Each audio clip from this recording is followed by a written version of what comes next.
Y continuamos en este especial Día de la Constitución con la presencia de un buen amigo de esta casa, un gran profesional, Jesús Muñoz, más razón que un santo, que el otro día, por cierto, me estoy acordando que no dije en la entrevista del termómetro cuál es su no sé si se dice alias, pero bueno, por lo menos como es conocido en la red social Twitter de toda la vida o X ahora, buen colaborador de La Boca del Lobo, entre otras tertulias también de La Noche de Estado de Alarma, que esta vez no se me olvida Jesús, y por supuesto conductor de ese gran programa como es La Hora del Café y además jefe de prensa del sindicato TNS. Muchísimas gracias, Jesús, por estar con tu punto de vista, con tu información, con tu opinión acerca de este Día de la Constitución, porque bueno, es verdad que de un tiempo a esta parte, o por lo menos yo, ahora que me dedico más a la información política en esta gran casa que es la tuya también, Informa Radio y ATV, pues me hago eco de todas esas menciones que se hacen contrarias a la Constitución del 78, de la cual yo reconozco que no era consciente. Me he dado cuenta de mucha información en esta casa, a Dios gracias, y me apetecía contar con tu intervención para que hablemos de esa visión general acerca de esta Constitución del 78.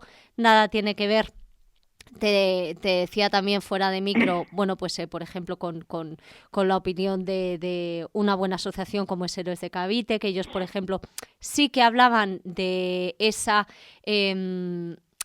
buena redacción de la Constitución del 78, que duda cabe que ellos se apoyan más en la de Cádiz, pero sí que basándose en esa base del 78, pues lo que no da lugar es a interpretaciones varias, pero sí que como un modelo de continuidad adaptado a los tiempos que toca vivir, que me temo que no va a ser nada de lo que tú me vayas a decir en estos momentos. Muy buenas tardes o muy buenos días, depende de quién nos esté escuchando, y muchísimas gracias por estar aquí.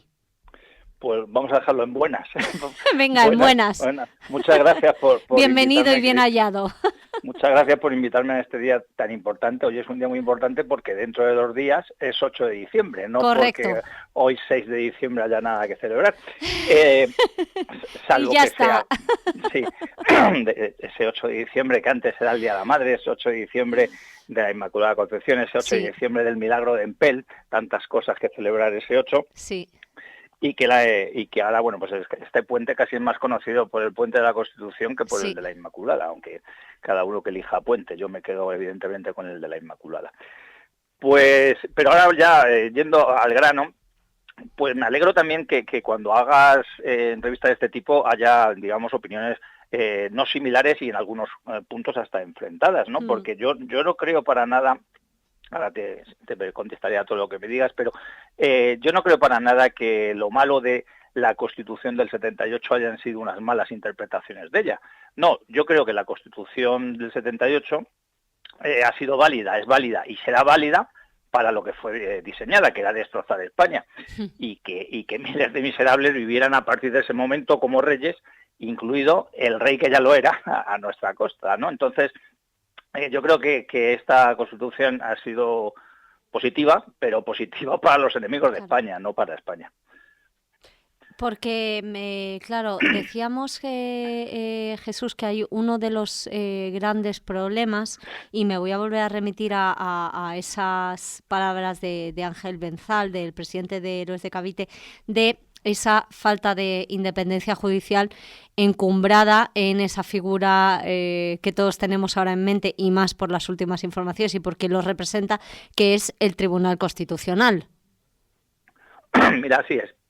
Si yo no conociera nada de la Constitución... Hazme una evaluación general de esa Constitución. Por eso te digo, sí, es que justo con lo que acabas de decir, si yo no conociera nada, el mero hecho de que el Tribunal de Garantías, lo que tiene que decir si es constitucional o no, y por lo tanto para este sistema si es bueno o no, porque las cosas en España mismo son buenas o malas dependiendo de si son constitucionales o no. Pero si simplemente que el Tribunal Constitucional en el año 85 por primera vez y ahora recientemente haya dicho que asesinar 100.000 niños al año en el vientre de sus madres, eso es constitucional, ya nos deja muy a las claras. Primero nos enseña lo que es el Tribunal Constitucional y lo que es la Constitución. Es más, ahora desde hace unos años es un derecho asesinarlos. Ya no solamente no está penalizado, sino que es un derecho. Y dentro de poco, no te voy a decir que sea obligatorio, pero sí ya se está empezando a perseguir incluso a los que nos oponemos a este crimen abominable. Decía que aunque no conociera nada de la Constitución, solamente este hecho, si no conociera nada del Tribunal Constitucional tampoco, simplemente este hecho yo creo que sería significativo, ¿no? O sea, el de que desde entonces casi 3 millones de personas no han podido ni siquiera nacer, no han podido plantearse si querían luchar por el pan, por la patria y por la justicia, o incluso si querían aplaudir la Constitución, pues porque no les han dejado nacer. Con lo cual yo creo que eso ya descabalga a los que puedan decir que la Constitución y su Tribunal de Garantías velan por el bien de los españoles, que se lo digan a esos casi 3 millones de españoles que no han nacido gracias a esta Constitución, ¿no?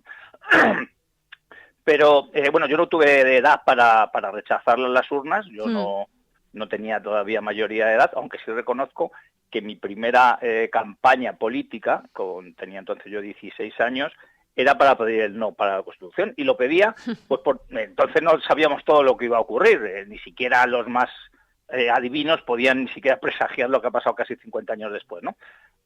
Pero había 3 cosas que a mí ya con 16 años me chirriaban. El primero, ese poder omnímodo que iban a tener los partidos políticos. El segundo, el estado de las autonomías. Y el tercero, esa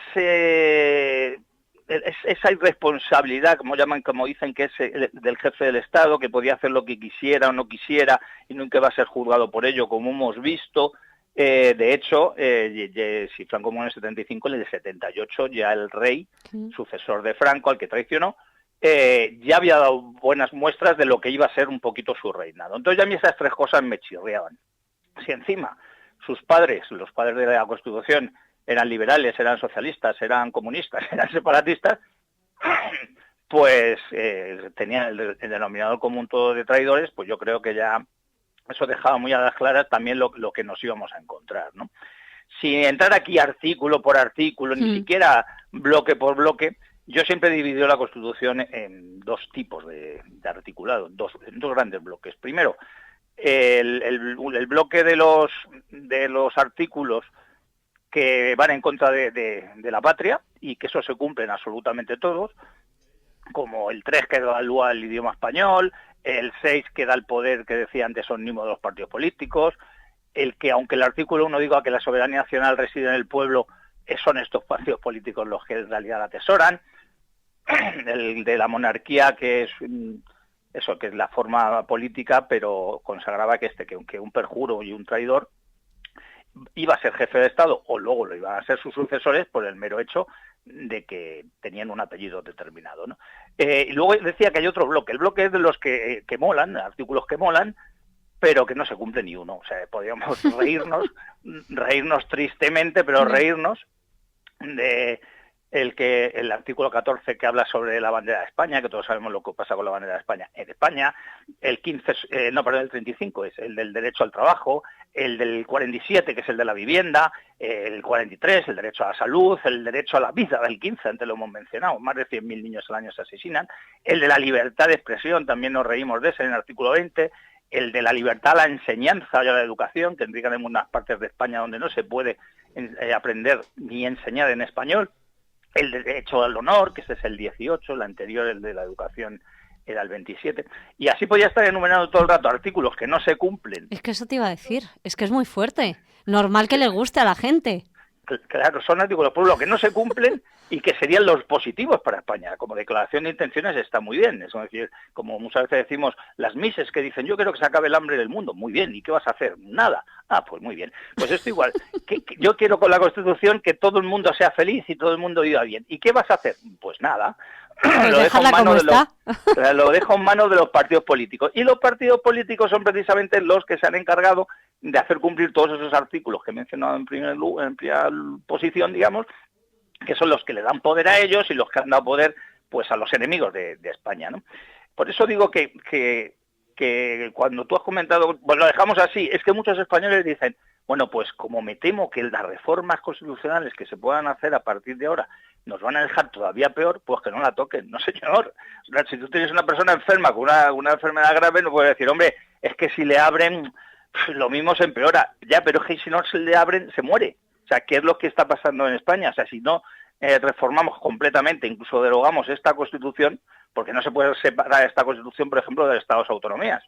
Y mientras exista el Estado de las Autonomías, es malo para España, por lo tanto, más que una reforma, es una derogación lo que necesita, ¿no? Hacer una nueva Carta Magna. Entonces la gente que piensa, no, es que si la tocamos, déjala, que como la toquemos va a ser peor. Pues no, señor, o sea, usted no permitiría que ningún ser querido suyo se quedara sin atender por el mero hecho de que a lo mejor si le vamos al médico se pone peor. Pues no, yo creo que con España pasa absolutamente lo mismo. Pues ya te digo yo que con el apoyo o con la iniciativa por parte del alcalde de Madrid, que antes de celebrar este día ya mencionaba palabras como la Constitución es nuestro motor de progreso, pues ya te digo que con él no vamos a contar. Bueno, tampoco con el presidente de la Comunidad de Madrid, con Isabel Díaz Ayuso, por cuanto... Bueno, ella fíjate que se ha referido a esos ataques de Pedro Sánchez, que es pues la cabeza visible por cuanto se ha llegado a aliar con esos socios que ni siquiera tendrían que estar permitidos. Pero vamos a ver, un conjunto de leyes que abogan por la unidad de España y tú estás basando tus pactos en socios de gobierno que ni siquiera van a una jura, a una mención, a un... no sé cómo decirte, o sea, algo tan simbólico como eso, pero es que luego de verdad lo piensan y luego en sus discursos de partido y tal lo dicen perfectamente. Eso es que yo también estaba atento a los discursos que ha habido, como ya te comenté el otro día en la entrevista. Yo no suelo ver mucho la televisión, pero siempre que voy a hablar sobre un tema determinado, pues me gusta un poco informarme de lo que han dicho los políticos en su parafernalia, ¿no? Y en su hipocresía habitual cuando van a hablar de ese tema determinado, ¿no? Porque hay que tener elementos de juicio, no solamente hablar de memoria de lo que hayan dicho en otras ocasiones, sino un poquito mencionar lo último que se ha dicho, ¿no? Entonces, en estos días hemos visto, de hecho, si no conociera nada de la Constitución, simplemente el ver cómo hablan de ella, semejante personaje ya muchas veces te hace dudar, ¿no? de la eficacia de algo si los que hablan de ellos son auténticos hipócritas. Pero como muy bien comentabas, estas palabras vacías, estas palabras huecas, estas cosas que tienen ahí apuntadas en rojo para que no se les olvide decirlas en estos actos, es absolutamente todo mentira. Yo creo que si los enemigos de España, cuando diseñaron esta Constitución, o cuando la aprobaron, diciendo con la boca pequeña que eran contrarios a ella, todos sabemos que los separatistas dicen que se oponen a la Constitución, pero evidentemente saben que gracias a esta Constitución han conseguido lo que han conseguido. Entonces, ni en sus sueños más húmedos pensaban que en menos de 50 años iba a estar España como está hoy. Es decir, dicen, vamos a hacer algo para que quizá dentro de 100 años España pues sea lo que a nosotros nos gustaría que fuera, es decir, o que hubiera desaparecido del todo o prácticamente. No han hecho falta 100 años, ni 80, ni 70, ni 60. Menos de 50 años prácticamente España ha desaparecido. Ha desaparecido, digamos, oficialmente. Otra cosa es en el corazón de los españoles, en el sentimiento de los españoles. Estos días hemos visto todo lo que ha ocurrido en Valencia con los españoles. Han ido a acudir a ayudar a sus hermanos españoles, no por el mero hecho de que había habido una desgracia, que por supuesto que era por eso el motivo principal, pero era porque se veían identificados como españoles en los que la estaban sufriendo. Aquí, cuando ha habido un terremoto en Marruecos, aunque el gobierno español rápidamente dotó de recursos, como decía él para Valencia, que los pidieran, los dotó sin que los pidieran Marruecos, pero los españoles, aunque los andaluces, por ejemplo, estuvieran más cerca de Marruecos que de Valencia, han ido a Valencia y no fueron a Marruecos, es decir, que no es una cuestión de proximidad, es una cuestión de sentirse hermanos a algo, y ese sentimiento de ser español. Decía que ellos han intentado acabar con la patria y casi lo han conseguido en mucho menos tiempo de lo que esperaban, pero los españoles, buena parte de ellos, no quizá todos los que deberíamos, nos seguimos sintiendo herederos de esa nación y queremos defenderla independientemente de lo que diga una ley o lo que diga una Carta Magna. Somos españoles porque somos españoles. O sea, había españoles antes de 1978 y va a seguir habiendo cuando desaparezca esta Constitución, ¿no? Lo que no va a desaparecer es España como tal, salvo que la Constitución se empeñe en intentarlo. Pero es que además, para aquellos que todavía tengan dudas, dicen, bueno, vale, efectivamente, la Constitución o su mala interpretación ha tenido fallos. Pero estos fallos, para eso está el propio régimen, para subsanarlos. Falso, es decir, tanto la Constitución, cogiéndola a pie juntillas, como esas interpretaciones, han hecho que en España, como decía antes, el aborto sea legal, que el separatismo sea legal, que los terroristas estén en las instituciones, que las sucesivas reformas laborales y educativas hayan convertido a España en la nación récord, siempre batimos récord con más parados de la Unión Europea, y que tienen, también según informes que salen por ahí, como el informe de PISA, el peor nivel cultural educativo de lo que llaman países en nuestro entorno. Gracias a esta Constitución y a este régimen, los partidos políticos, decía antes, tenían un poder omnímodo y el rey es irresponsable de sus actos. Aunque estos actos sean traiciones, firmas de amnistías, de indultos y demás. Gracias a esta Constitución y a este régimen no existe justicia, ni la justicia de los tribunales, ni la justicia social.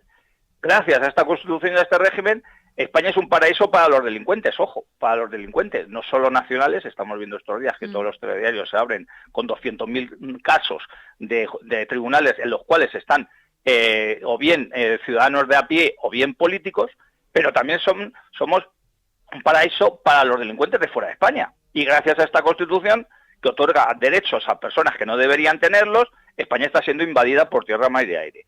Gracias a esta Constitución y a este régimen, no solo es que se manipule la historia, que también, sino que se persiga a millones de españoles que hicieron grande esta nación en el siglo XX, y además muchos de ellos fueron asesinados para aquellos a los que hoy ampara y bendice la Constitución, porque es constitucional todas estas leyes que dicen que se puede atacar a unos españoles por el mero hecho de que tenían una ideología política, y por cierto murieron y algunos fueron asesinados por ella. Gracias a esta Constitución y a este régimen, España perdió toda su soberanía en cuanto a su soberanía nacional ante organismos internacionales, como por ejemplo la Unión Europea o la OTAN.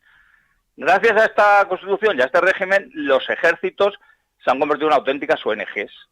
O nos sirven, estos días hemos visto, que estaba la gente reclamando, con razón, que por qué no iba de ejército, desde el minuto 1, como se dice ahora, a ayudar a Valencia. Pero no nos damos cuenta que hemos asumido ya, que esto, por supuesto, que lo tenía que haber hecho, es que ese es el papel que le hemos dado al ejército. O sea, el ejército no tendría que estar para eso, el ejército tiene que estar para defender la unidad de España, que no lo hace frente a los separatismos, o defender nuestras fronteras, o defendernos de un ataque exterior. Y no hace absolutamente nada de eso. Entonces, le hemos dado ya el pedigrí, la pegatina de que estén pues para cuando hay una inundación, cuando hay un incendio, cuando lo del COVID para que fueran a limpiar las residencias. Vamos a ver que eso está muy bien, que pueden estar preparados para ello, que pueden ser los que más medios tengan para ello, pero que esa no es la obligación esencial de un ejército. Pero también gracias a esta Constitución y a este régimen hemos asumido que nuestro ejército no está para defendernos en esto, sino que está, pues eso, para apagar fuegos, nunca mejor dicho, ¿no? Y gracias a esta Constitución y a este régimen, el idioma español es perseguido en España, el patriotismo es perseguido en España, y por eso yo creo que no es que sea una mala interpretación. Si hubiera ocurrido solo una de estas cosas que he mencionado, y me he quedado corto, dices, vale, es que hay una mala interpretación. Es que he mencionado como 20 y seguro que me quedarían otras 40 más. Por lo tanto, no es que haya fallos, es que el fallo es la Constitución, el fallo es el régimen. Por eso yo he dicho muchas veces que la Constitución destruye la nación. Y Jesús, ¿qué crees tú o cuál crees tú que debería ser la solución? ¿Quién debería llevarla a cabo? ¿Qué tipo de, no sé, de profesionales, bueno, partiendo de la base de que hubiera algo parecido, similar, no sé si es directamente es derogación, para volver a implantar o implementar una serie de leyes que realmente pues aboguen por ese progreso, por esa unidad. Para empezar, yo ya te diría sin ningún tipo de incursión a los partidos, pues o bien terroristas o bien separatistas, o lo mismo me da lo mismo. Es que es eso, es que ya esta Constitución nace de manera ilegal, es decir, para hacer una Constitución hace falta unas Cortes Constituyentes. Las Cortes que había en 1978 no eran Cortes Constituyentes, se tendrían que haber disuelto esas Cortes, elegir unas nuevas Cortes que parecieran una Constitución. Es muy posible que hubiera salido lo mismo, es decir, porque en el año 77, 78, los españoles no tenían las nociones políticas de saber a lo mejor que lo que iba a ser tan perjudicial para España como lo ha sido después. Pero es evidente que para hacer una nueva Constitución habría que disolver unas Cortes, crear unas Cortes Constituyentes, en las cuales, como tú me bien has dicho, ahí no puedes decir yo tengo el mismo derecho a hacer la Constitución que ese de allí enfrente. No. Si tú eres miembro de un partido político, como lo había en esas Cortes iniciales que hicieron la Constitución, si tú eres miembro de un partido político que aboga por la destrucción de España como nación, tú no puedes hacer las leyes para España como nación. Podrás hacer las leyes o los estatutos de tu partido político y podrás luchar, si la legislación te lo permite, para defender esos estatutos. Pero tú no podrás en ningún caso decir, yo quiero que en España haya unas autonomías para que España vaya desapareciendo poco a poco y yo, como un partido político que se va a beneficiar de esas autonomías, tenga cada vez más poder. Tú no puedes tener ese mismo derecho que alguien que diga, yo quiero defender la unidad de España. O sea, no puede ser. O sea, en ninguna nación del mundo, y no me gusta compararme con otras naciones, pero en ninguna nación del mundo, cuando se hace una constitución, se le pide no solamente la palabra y el voto, sino se le otorga casi manos libres o cheque en blanco a personas que pertenecen a grupos políticos que todos sabemos que son enemigos de esa nación. Por un lado, los partidos separatistas, y como hemos mencionado muchas veces, en esos padres de la patria también había socialistas que habían sido los culpables de la guerra fratricida de los años 30 del siglo XX y que todos sabíamos que nos iban a llevar a esto mismo, porque eran los mismos, quizá otros más jóvenes, pero con los mismos postulados. De hecho, algunos de los que se empezaron a sentar en esas primeras cortes ya constitucionales, es decir, ya después del 78, eran miembros, como Santiago Carrillo, por decir alguien, o la Pasionario, o alguno de estos, que habían estado presentes en la guerra civil en un bando muy determinado. Los socialistas no tanto, porque habían muerto cómodamente y ya alguno vino, ¿no? Pero muy poco, no, por lo menos no los principales, no los Indalezo Prieto, los Largo Caballero, etcétera, etcétera. Entonces, no puedes dejar que te haga una ley de leyes alguien que sabe que va a hacer una ley de leyes no solamente para su interés particular, sino que va en contra del interés de la nación. Por lo tanto, es complicado buscar una solución tal y como con lo que tenemos ahora. O sea, es como si ahora mismo en Valencia dice, venga, pues ahora vamos a ponernos a construir un rascacielos aquí, pero vamos, habrá que quitar el fango primero. No vamos a poder, pues esto igual. Ahora mismo no podemos a lo mejor decir, venga, pues vamos a sentarnos qué tipo de leyes. No, de momento lo que hay que quitar es el fango. O sea, hay que acabar con todo lo que ha traído este fango, que es esta Constitución y este régimen. Pues Jesús, yo creo que ha quedado bastante clara tu punto, bastante claro tu punto de vista y además, bueno, pues por cuanto te has remitido a esa formación inicial o a esa implementación inicial de las leyes que ya partía de una base bastante dudosa. Ya te he comentado que nos falta por escuchar esa opinión y de hecho vamos en ese orden con un buen catedrático de referencia de la Universidad CEU San Pablo, que es Rafael Murillo. Vamos a ver qué es lo que opina con esta Constitución que actualmente rige, bueno, iba a decir la soberanía de España, pero más bien la de algunos intereses, porque el país, pues no, vemos que en manos no están las mejores, desde luego. No, por eso, y yo siento ser muy duro cada vez que hablo de la Constitución, pero esos españoles de buena fe, que lo sé, que me consta que los hay de buena fe, que con una mano ondean la banderita de España y con otra un ejemplar de la Constitución, no se dan cuenta de su incongruencia o son cómplices de todo lo que está pasando, porque no se puede defender una cosa de la contraria. Y entonces no es cuestión de oponerme a esta Constitución porque la defiende el partido A o el partido B y yo no soy de esos partidos. Claro. No. Yo no defiendo esta Constitución por lo que ha hecho con mi nación. Y la Constitución está para servir a la nación. Es un código de circulación para que se circule bien. Entonces, si no se circula bien, habrá que cambiar el código de circulación. No habrá que decir vamos a cambiar todos los coches de España. No, habrá que cambiar el código de circulación si se circula mal aplicándose el código de circulación. Si en España están mal las cosas por la ley de leyes, lo que hay que cambiar es la ley de leyes. Por lo tanto, aquel que defiende la Constitución y a la vez se proclama un patriota, que se lo haga mirar porque una de las dos cosas no lo es. O defensor de la Constitución con conocimiento de causa o no es un patriota. Pues ya sabemos que tú eres un defensor de la unidad de España, así que yo te agradezco mucho que hayas estado siempre tan claro en estas ediciones, en esta casa y no por primera vez, porque ya hemos estado en otras ocasiones, pero sí por lo menos en esta edición, que espero no sea la última del Día de la Constitución. Ya te tocará hablar de la Inmaculada, que a mí también me gusta nombrar así este puente. Pero bueno, en esta ocasión nos debíamos a la fecha que nos compete en el día de hoy. Pues muchas gracias. Yo espero que no me invites a muchos días de la Constitución porque no se celebre, pero si es así, habrá que haber una voz para que por lo menos diga lo que otros callan. Muchas gracias por todo, Cristina, como siempre. Te mando un fuerte abrazo, Jesús Muñoz. Gracias. Gracias a ti.